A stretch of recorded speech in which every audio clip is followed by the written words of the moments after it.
Trump still on track to sign crypto legislation by August, White House's Bo Hines says.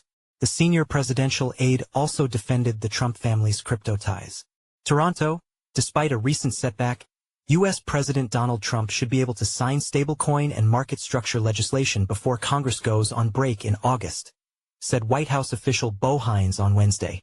Lawmakers are still discussing the legislation, which is good, said Hines, the executive director of the President's Council of Advisors on Digital Assets, said on stage at Consensus 2025 in Toronto.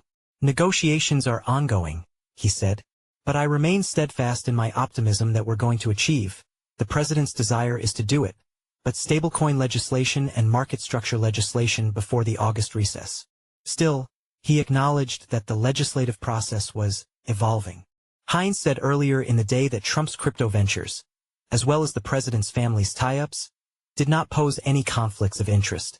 His sons have the right to engage in capital markets as private business people, like anyone else does in the U.S., he said on CoinDesk TV. I don't see any conflict in doing so. By the way, it should be exciting that they're engaging in this space. If you're a good business person, you should be looking at digital assets and saying, how can I get involved? Because this is the next generation of finance. He repeated this argument on stage at Consensus. As we launch these tariff negotiations and trade negotiations play themselves out, we want to establish ourselves as a leader in digital asset financial technology more generally, he said. Asked on CDTV about reports that a small company was purchasing Trump coins, Hines said, I'll say very firmly, the President of the United States can't be bought.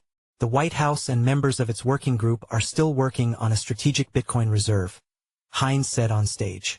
Nikoleshta is CoinDesk's managing editor for global policy and regulation, covering regulators, lawmakers, and institutions. He owns less than $50 in BTC and less than $20 in ETH.